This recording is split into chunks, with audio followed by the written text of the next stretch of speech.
Habari za wakati huu mpenzi mtazamaji wa Tanganyika TV.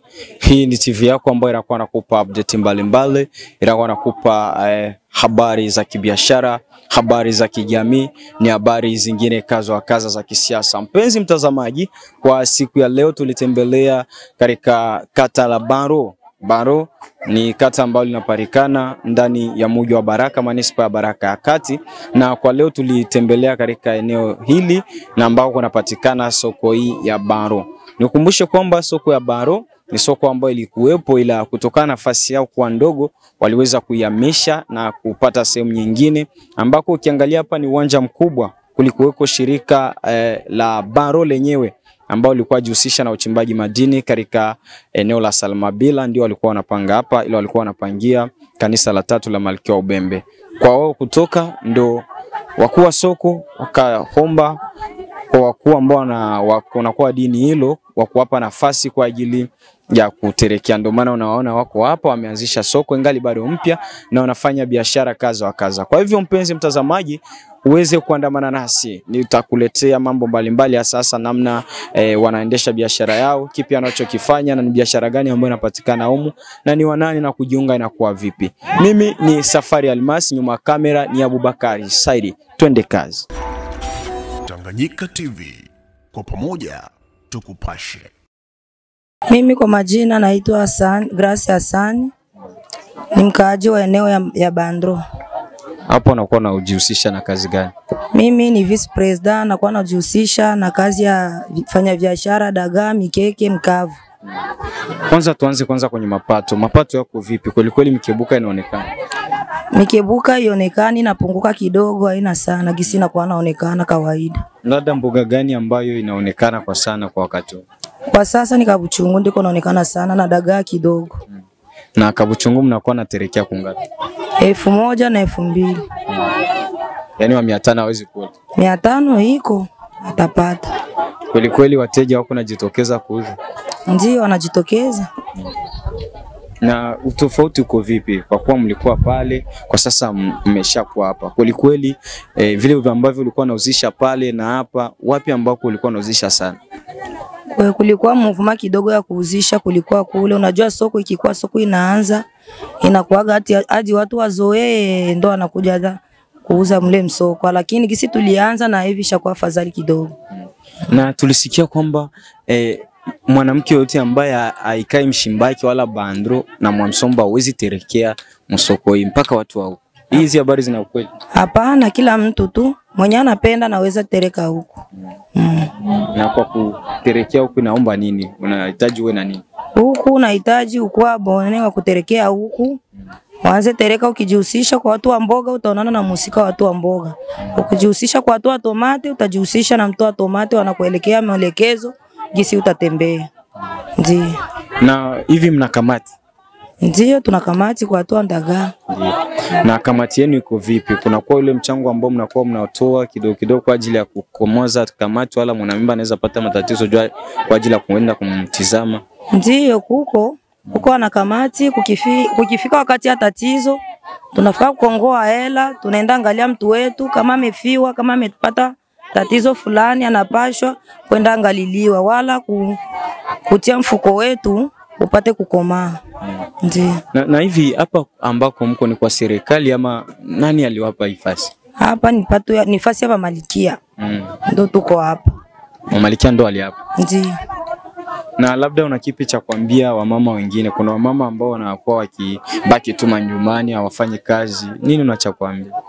Tunawakaribisha tu wakuje tuanze zihusisha sisi wote pamoja. Tuanze churuzia pamoja kutafutia watoto chakula. Na labda kuna mtu yoyote ambaye ameshajitokeza wenda labda kusema kwamba atawekea mangare huko? Bado hatujamuona. Na nini cha kuomba wafanya biashara ama watu wenye pesa, wabunge na watu wengine wa serikali? Tunapenda watutumikie mangare, tuko na shinda kujua, tuko na nyeshewa na mvua, tunapenda mangare tuanze ikaa vizuri mwenye mangare. Na hivi soko hii mnakuwa mnafika hadi usiku ama ikishafika tu saa 12 ndio mnafunga? Tuko nafika, tunaanza saa 1 hata saa 12 hadi usiku.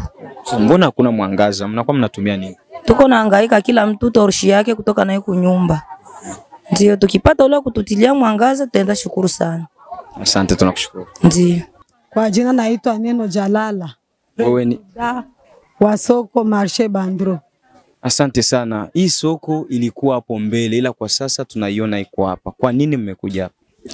Sisi tumeona pale tulikuwa tumisha bana. Tulikuwa paisha kwa padogo. Ndio ikaonekana tutoke pale tuje hapa kwa sababu tuenee. Na kama watu wanavyojua hii ilikuwa ni sehemu ambayo kulikuwa napanga shirika la Baro. Ila kwa sasa mnakuja hapa. Nani aliwapa hapa? Sisi hapa Baro ilikuwa tu ilikuwa napangia kanisa, na wakati walitoka iliwezekana hii eneo ibaki mikono ya kanisa, tunapangia ni kanisa. Yaani hapa mnapanga? Tunapanga. Na hivi kwa mtu kuweza kuja hapa kwa ajili ya kupata eneo ambayo atajenga nyumba yake kwa ajili ya kuterekea ama kupata kafasi, inakuwa nini ambayo inahitaji? Hapa tuna utaratibu huko hapa. Wakati unakuja kutafuta fasi, unafika unaonana na presida ama wenyewe wanahusika wako chini ya presida. Mbele ya kupata fasi, unatoa 13,000 za aderation basi, lakini fasi ni ya bure. Na ukiangalia kuna kuwa na wabunge na watu kaza wakaza ambao wanakuwa wanajitolea kwa ajili ya kujenga mangari. Nyinyi omba hata kwa wabunge na watu wengine hata serikali kuwajengea mangari kwa kuwa naona jua inasumbua sana. Sawa, hatujapata mtu yote kututembelea tuombe. Nafikiri mwe ndo wa kwanza kufika hapa. Na ndo maombi tuko nayo kwa sababu jua linatusumbua, upepo uko mwingi. Kwa sababu tukipata huyu kutusaidia msaada kutujengea tutashukuru Mungu na tunawakaribisha tu waje tujengee. Na kwa yule ambaye hajalipa hiyo 30,000 ambayo ulisema 30,000 akitaka kuja kutereka kwamba mimi na biashara yangu ni leo tunakuja tereka tena nitaenda. Yaani haruhusiwi. Yeye ataruhusiwa atacheza par jour. Ndio ngapi? 5,000. 5,000 par jour. Na labda hatua iko vipi kwa nyinyi gisi mnavyouzisha mboga kweli kweli, namna watu wanavyojitokeza kuuza, wamezoea kama mlivyokuwa pale? Watu bado hawajazoea, na tuna uhakika watazoea polepole juu bado soko ngaki mwanzo. Asante sana mpenzi mtazamaji, kama hivyo kujuza tuko katika soko la Baro. Ni soko ambalo lilikuwepo tangu hapo awali ila kwa sasa wamehamia hapa kama unavyo. Kuna nyumba ambazo zinajengwa hivyo ni kuonesha namna gani soko ni bado mpya. Labda kwa upande wako ukiachana na kazi ambazo mnakuwa mnazifanya, naona ni wanawake tu ndo wengi. Yaani mwanaume haruhusiki kuja kulema huko? Mwanaume anaruhusika, wenyewe ndo hataki kutukaribia tu. Akiwa anaruhusika kuja kulema. Na kulema na wamoja hapa. Na ukiangalia ni mboga tu ndo naona sana mboga. Yaani soko hili ya mboga tu. Soko ni ya mboga kwa sababu tulianza pale ilikuwa tu ni ya mboga. Hivi sasa ndo tunataka kuingiza vingine, unaona manyumba wanaanza kujenga.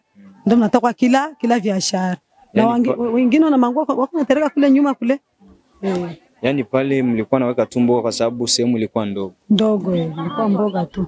Na yule mwanajitokeza wa madivere, anaweza katereka moja fasi pembeni pale anaenda. Lakini kabisa kilichosalia mle ilikuwa ni mboga tu. Na kwa namna mlivyopewa eneo hili, japokuwa mnakuwa mnapanga, mnaona kweli inakizi kwa watu walioko, soko ni kubwa ambayo itawawezesha nyinyi kuweza kuenea nyinyi wote? Sisi soko ni kubwa na ndio kwa maana tunaita watu waje wazidi kuingia kwa sababu sio yote tuenee. Asante sana. Labda unaweza kaambia watu wengine nini sasa, wanawake ambao wanakuwa wanabaki manyumbani kwa hawana kazi japokuwa soko ndio hili? Wanawake tunawashauria hivi, soko ipo na waje wasikuwa na shinda kwa nyumba, waje huku tu tunashirikiana pamoja kwa kutereka tu, tunasaidiana na bwana zetu manyumbani kwa kukuza watoto.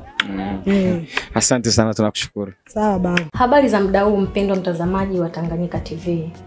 Kwa jina naitwa Suzana Mbokile, natokea kitengo cha biashara na manunuzi hapa Tanganyika TV. Nipende kuchukua fursa hii kukukaribisha hewe mfanyabiashara kutangaza biashara yako pamoja nasi. Maana katika ulimwengu huu wa sasa, media kama Tanganyika TV ndio mahara pekee ambapo unaweza kukuza na kuendeleza biashara yako. Haijalishi ni biashara ipi unayofanya, ina mtaji mkubwa au mdogo. Tanganyika TV inaweza kukuweka karibu na wateja wako na kukuza manunuzi ya bidhaa zako unazouza.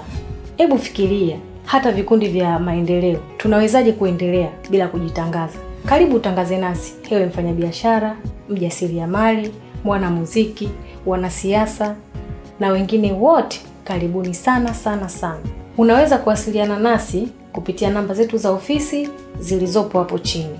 Hata kama una matangazo, Tanganyika TV tunaweza kukutengenezea, kwa sababu tuna wafanyakazi na madirector wabobezi waliobobea katika shughuli za video production na graphic design. Tanganyika TV, kwa pamoja tukupashe.